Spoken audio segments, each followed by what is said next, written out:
Et si tout ce que vous pensiez savoir sur les relations amoureuses n'était qu'un mensonge bien rodé? Eduardo a toujours eu le contrôle. Milliardaire, puissant et habitué à dicter les règles, il ne s'est jamais impliqué dans quelque chose qui ne pouvait pas être calculé. Mais lorsqu'il a désespérément besoin d'une petite amie pour échapper à un mariage arrangé, il fait ce que tout homme dans sa position ferait. Il engage quelqu'un pour prétendre être l'amour de sa vie. C'est simple, non? Un contrat, quelques apparitions publiques et une généreuse rémunération. Pas de sentiments, pas de risques. Mais Clara n'est pas ce qu'il imaginait. Elle ne suivait pas les scripts, elle ne faisait pas semblant d'avoir un sourire parfait et surtout, elle lui donnait envie de quelque chose qui n'était pas prévu dans le contrat, le véritable amour. La question est maintenant de savoir s'il s'en rendra compte avant qu'il ne soit trop tard. Préparez-vous à une histoire où les rôles sont inversés, où le contrat est déchiré et où ce qui n'était au départ qu'un accord pourrait finir par devenir la seule chose qu'il n'aurait jamais pu prédire. La vraie. La salle de réunion est étouffante, malgré l'air conditionné qui fonctionne au maximum. Eduardo s'appuya sur le fauteuil en cuir, se massant les tempes en écoutant les paroles acerbes de sa mère qui résonnaient dans la pièce. « Il est grand temps que tu trouves quelqu'un, Eduardo. Ton image publique est terrible. Les investisseurs sont inquiets. Ils soupirent, lassés. Maman, je dirige l'une des plus grandes entreprises du pays. Depuis quand mon statut marital affecte-t-il les affaires? Depuis que tu es devenu le célibataire froid et insensible dans les rubriques sociales. » Elle croise les bras. « Et maintenant, ils veulent te pousser à faire un mariage arrangé. » Eduardo se redressa sur sa chaise. « Qu'est-ce qui se passe? Ton grand-père envisage déjà une alliance entre les familles. Il pense qu'un mariage consoliderait l'entreprise et éloignerait les scandales. » Il se passa la main sur le visage, irrité. « C'est absurde. Alors trouve quelqu'un, maintenant. » C'est alors que l'idée lui vient. Une solution simple, sans complications. Un accord, comme n'importe quel contrat commercial. Tout va bien. J'ai une petite amie. Maman hausse un sourcil. « Oh, tu en as une ?» Eduardo se force à sourire. « Oui, mais je ne l'ai pas encore annoncée. Mais je te la présenterai bientôt. C'est très bien. J'espère vous rencontrer au dîner de famille samedi. » Le problème, il n'avait personne. Clara regarde la facture d'électricité sur la table et soupire. Encore un mois dans le rouge. Le café où elle travaillait couvrait l'essentiel. Mais un imprévu et les dettes s'accumulaient comme un monstre insatiable. Si seulement l'argent tombait du ciel, se dit-elle. C'est alors que le téléphone sonne. Un numéro inconnu. Un numéro inconnu. C'est bien Clara? La voix masculine était ferme, professionnelle. Oui. Qui est-ce? Eduardo. Eduardo Vasconcelos. Ce nom fit bondir son cœur. C'était l'un des hommes les plus riches du pays. Comment avez-vous eu mon numéro? J'ai mes contacts. Je dois discuter d'une proposition d'emploi. Quelque chose de confidentiel. Elle a plissé les yeux. Je ne suis pas ce genre de fille, si c'est ce que vous insinuez. À l'autre bout du fil, Eduardo rit. Tu es direct. J'aime bien ça. Mais il ne s'agit pas de ce que tu penses. Je veux que tu fasses semblant d'être ma petite amie. Le silence s'installe. Qu'est-ce que c'est? Un contrat à court terme. On fait semblant d'être un couple. On assiste à quelques événements. Et quand le temps est écoulé, on continue notre vie. Tu seras bien payé, bien sûr. Clara rit d'incrédulité. Vous êtes sérieux? Tout à fait. Elle reste silencieuse. C'est absurde. Mais l'argent, c'est l'argent. De combien parlons-nous? Eduardo sourit à l'autre bout du fil. Suffisamment pour que ses soucis financiers disparaissent. Elle se mordit la lèvre. Cet argent résoudrait bien des choses. Si j'accepte, quelles sont les règles? Elles sont simples. Tu m'accompagnes à quelques événements, tu fais semblant d'être amoureuse et tu ne poses pas de questions. Clara croise les bras. Et si je pose des questions? Tu n'aimeras pas les réponses. Elle réfléchit un instant. Il avait l'air calculateur mais pas malhonnête. D'accord, je vais le faire. Je vais le faire. C'est bien. Prenez une robe élégante. Notre premier rendez-vous est samedi soir. Il raccrocha avant qu'elle ne puisse protester. Clara regarde le téléphone et soupire. Dans quoi me suis-je fourré? Clara ajusta sa robe pour la troisième fois en regardant l'immense manoir qui se trouvait devant elle. L'éclat des lumières se reflétait sur les vitres des voitures importées garées dans l'allée, et le bourdonnement des voix sophistiquées s'entendait même de l'extérieur. « C'est vrai, ce n'est que du théâtre », se dit-elle. Avant qu'elle n'ait pu se préparer, Eduardo apparut à ses côtés. Il portait un costume impeccable, et son parfum respirait la sophistication et la maîtrise. Il l'observa un instant avant de lui tendre le bras. « Es-tu prête ? Prête à faire semblant que je suis follement amoureux de toi ?» Clara sourit. « Bien sûr. » Il laissa échapper un petit rire. « Voyons si tu es aussi convaincante que tu le dis. » Lorsqu'ils entrèrent dans le hall, tous les regards étaient braqués sur eux. Clara sentait les yeux l'analyser, évaluer chaque détail de son apparence. Eduardo gardait une posture ferme, la guidant naturellement, comme si elle était réelle.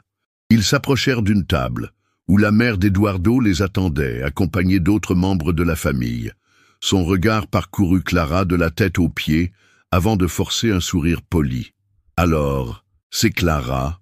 Eduardo acquiesça. « Oui, ma petite amie. » Clara tendit la main en gardant son calme. « C'est un plaisir de vous rencontrer.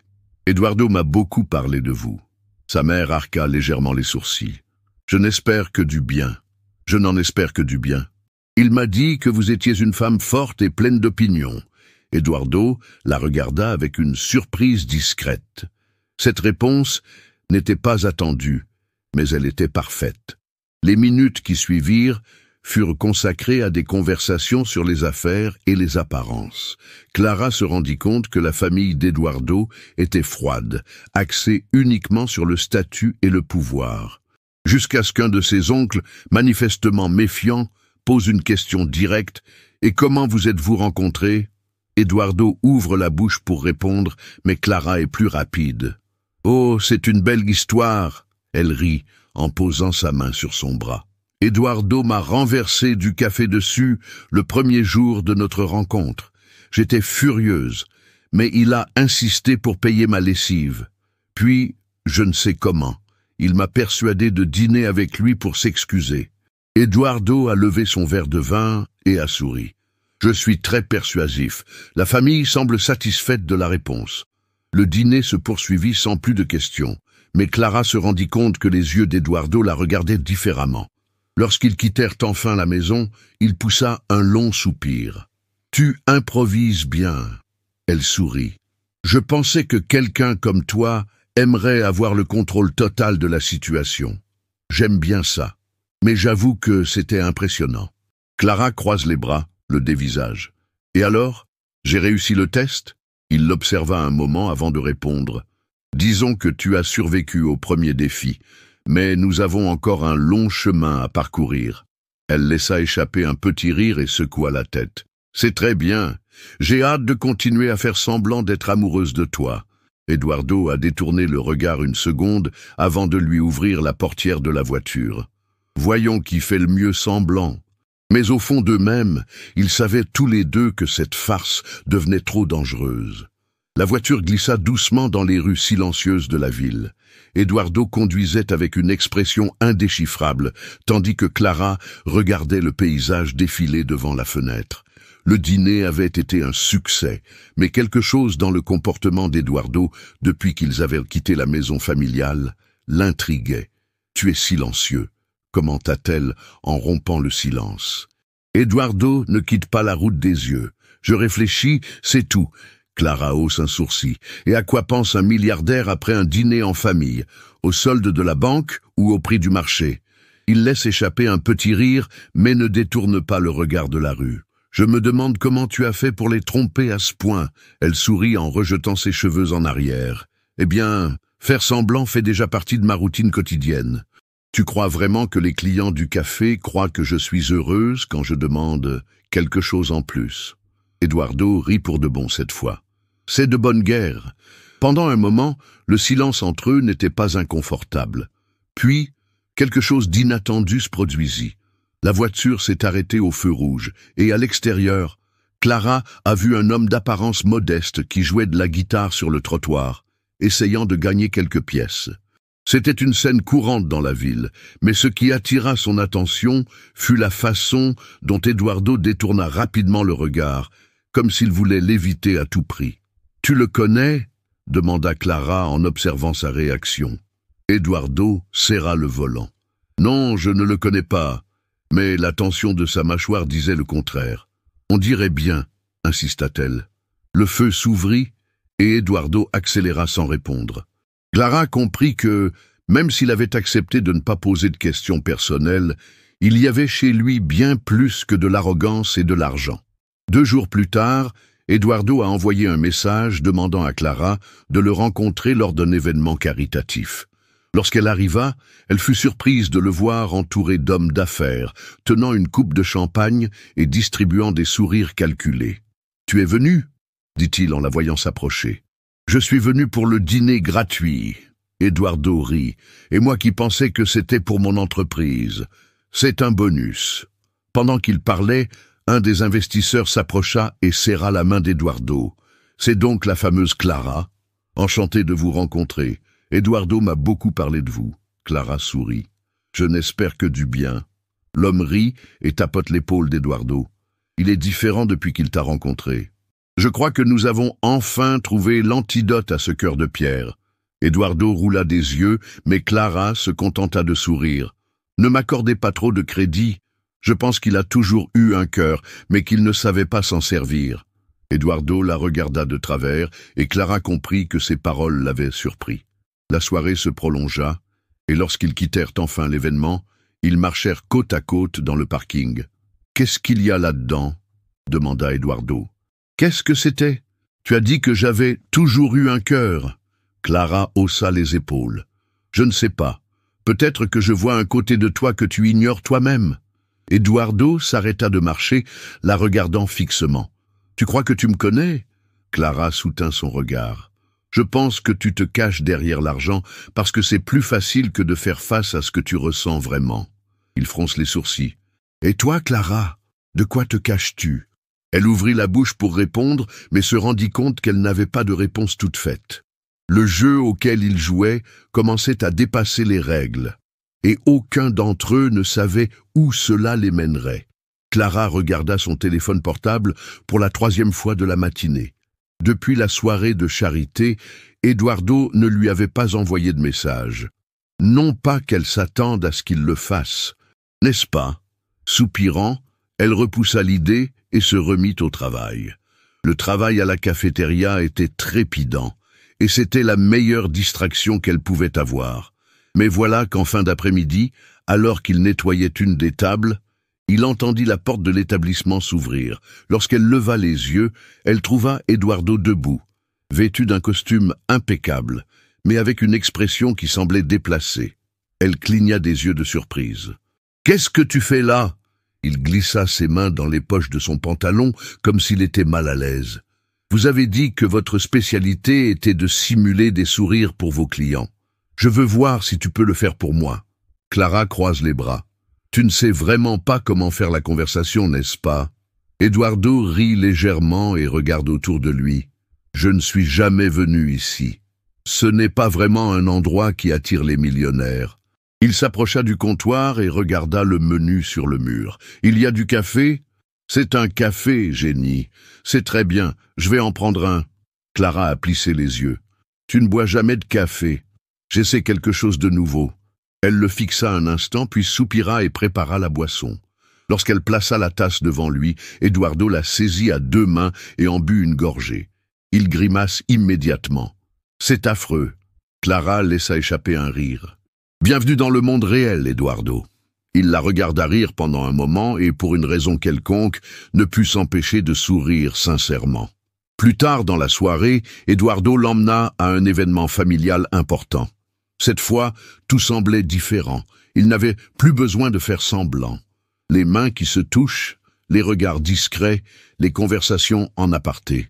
Il y avait quelque chose d'authentique. « Tu as l'air plus détendu aujourd'hui », commenta Clara, alors qu'il la conduisait dans le hall principal. « Je pensais prendre ma retraite et devenir dégustateur d'horribles cafés. » Elle rit. « C'est vrai, tu as l'air différent. » Eduardo la regarda une seconde.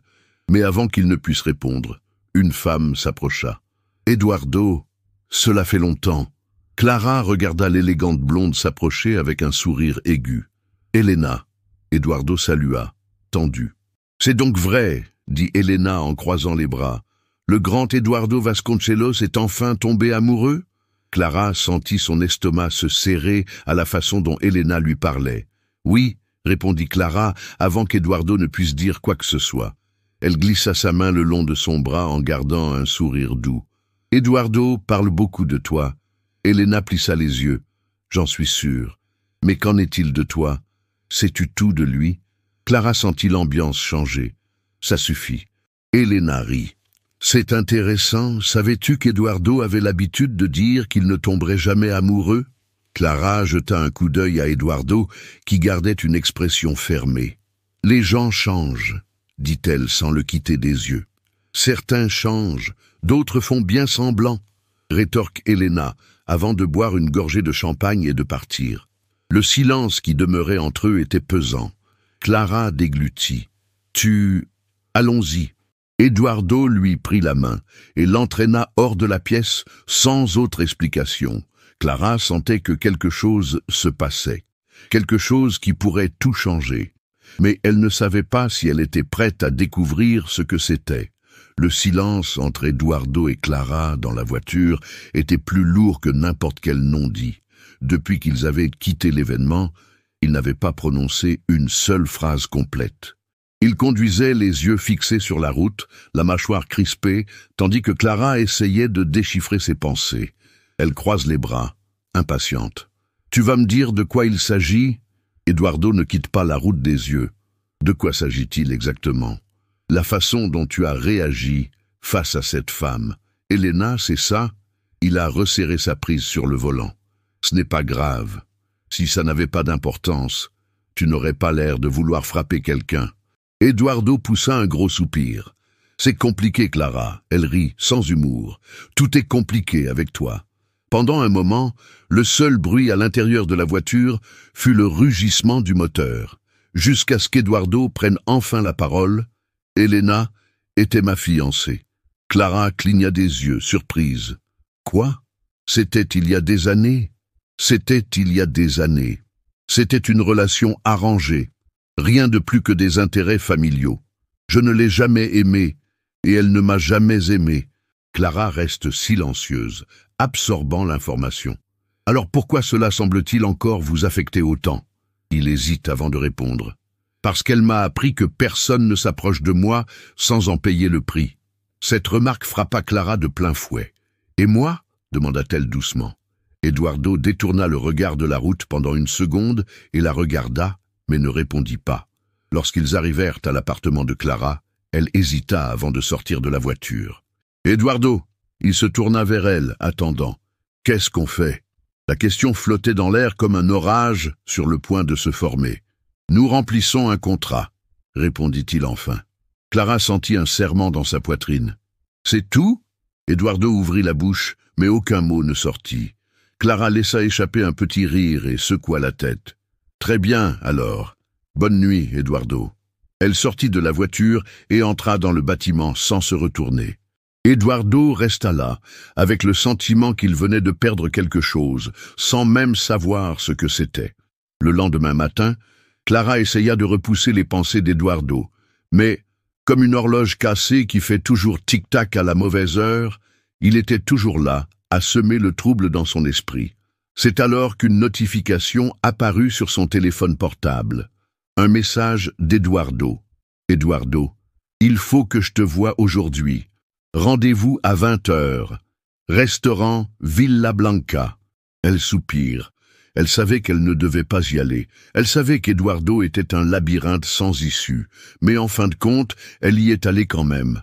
Lorsqu'elle arriva au restaurant, il était déjà là, assis à une table, l'air plus mal à l'aise que d'habitude. « Tu es venu ?» dit-il lorsqu'elle s'assit. « Tu m'as envoyé un message. Je voulais entendre ce que tu avais à dire. » Eduardo prit une grande inspiration, comme s'il luttait contre ses propres mots. « Je ne veux pas que ça se termine. » Clara sentit son cœur s'emballer. « Le contrat, c'est vous. » Le monde sembla s'arrêter un instant. « Eduardo, Laisse-moi finir. Il l'a regardé dans les yeux. Je sais que je suis nul. Je sais que je suis fermé, que j'ai établi trop de règles. Mais avec toi, rien ne semble avoir de sens. Clara a détourné le regard. Et qu'est-ce que tu veux que j'en fasse? Il lui prit la main au-dessus de la table, ce qu'il n'avait jamais fait auparavant, sans faire semblant. Donne-moi du temps. Clara se mordit la lèvre, incertaine. Du temps pourquoi? Eduardo resserra ses doigts autour des siens. Pour prouver que je ne veux plus que ce soit un contrat. La demande d'Eduardo résonnait encore dans l'esprit de Clara, alors qu'elle regardait leurs mains entrelacées sur la table du restaurant.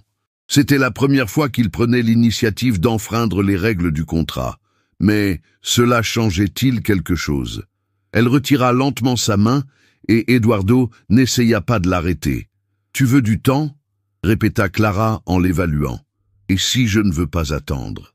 Eduardo la regarda en silence, comme s'il essayait de trouver la bonne réponse. « Si je te disais que ce n'est pas un jeu pour moi, tu me croirais ?» Clara a détourné le regard. « Le problème n'est pas d'y croire, Eduardo.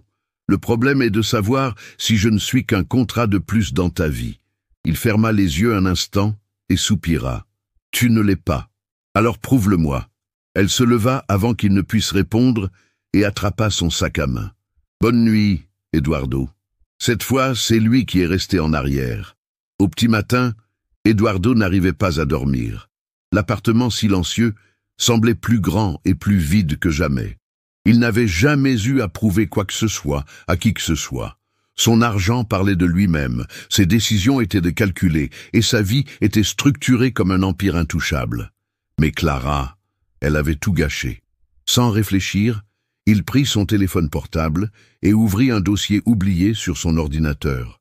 Il y trouvait les détails du contrat qu'il avait créé lorsqu'il avait fait sa proposition à Clara. Il savait ce qu'il y trouverait, mais il ouvrit tout de même le document. Durée de l'accord, 3 mois. Fin prévue, dans 15 jours. Il ferma brusquement l'ordinateur portable et s'essuya la main sur le visage. 2 semaines. Et puis le contrat prendrait fin. Et Clara partirait. La question était de savoir s'il le laisserait faire. Le lendemain après-midi, Clara se trouve à la cafétéria lorsqu'on lui tend une enveloppe. « C'est de la part d'Eduardo Vasconcelos », dit le préposé en lui remettant le papier scellé. Avec un frisson dans l'estomac, Clara ouvre l'enveloppe et trouve une seule feuille de papier à l'intérieur. Contrat résilié. Son cœur s'emballe. Derrière le document, une note manuscrite. « Si je veux que ce soit réel, ça ne peut pas être un contrat. Rendez-vous ce soir, 20h, chez moi. » Clara serra le papier contre elle, se sentant à la fois nerveuse et angoissée. Elle savait que si elle y allait, il n'y aurait pas de retour en arrière possible. Lorsqu'elle arriva chez Eduardo ce soir-là, il l'attendait déjà à la porte. « Tu es venu? Tu m'as appelé ?» Il sourit et la conduisit à l'intérieur. L'atmosphère était différente, moins froide que d'habitude. « Qu'est-ce que cela signifie ?» demanda Clara en montrant le contrat déchiré. Eduardo respire profondément. « Cela signifie que je ne veux plus qu'il y ait de contrat entre nous. Et que veux-tu à la place ?» Il s'approcha lentement. « Toi. » Clara sentit son cœur battre la chamade. « Tu crois que parce que tu as déchiré un contrat, je vais oublier ce que c'était ?» Eduardo la regarda dans les yeux, sérieusement. « Je sais que cela ne change rien à ce qui s'est passé, mais je peux te montrer que ce que je ressens est réel. » En quoi? En étant quelqu'un qui en vaut la peine? Le silence envahit la pièce. « Donne-moi une chance, Clara. Pas de marché, pas de mensonge. Juste toi et moi. » Elle prit une profonde inspiration, incertaine d'accepter le risque. Mais au fond d'elle-même, elle connaissait la réponse, avant même d'avoir parlé. Clara se tenait là, tenant le contrat déchiré entre ses doigts, comme s'il s'agissait de la dernière preuve que tout ce qu'elles avaient vécu jusqu'à présent n'était qu'un jeu. Mais cette fois, il n'y avait plus de documents dictant les règles. Il n'y avait plus de date d'expiration. Il n'y avait qu'Eduardo, debout devant elle, qui attendait une réponse. Elle respire profondément. « Tu veux une chance ?»« Oui, c'est vrai, mais tu ne sais pas quoi en faire, n'est-ce pas ?» Eduardo lui adresse un bref sourire, un peu nerveux. « Je crois que je suis en train de le découvrir. » Clara croisa les bras, l'analysant. « Je suis censé croire que tu as changé du jour au lendemain ?» Il soupira, passant une main dans ses cheveux. « Non, je ne m'attends pas à ce que tu le fasses. Je veux juste que tu me laisses te le prouver. » Le silence qui suivit fut pesant. Clara savait qu'Eduardo n'était pas un homme qui faisait des promesses en l'air, mais elle savait aussi que céder à ce sentiment pouvait être dangereux. Et pourtant, « C'est bon », dit-elle enfin. Eduardo cligna des yeux, surpris. « Quoi ?» Clara sourit. « Tu as ta chance, mais ne me laisse pas tomber. » Il expira comme s'il avait retenu son souffle trop longtemps et s'approcha lentement d'elle. « Je ne laisserai plus jamais cela devenir un contrat. » Cette fois, lorsqu'il lui prit la main, Clara ne broncha pas, et pour la première fois, le jeu était enfin terminé. Et l'amour commença.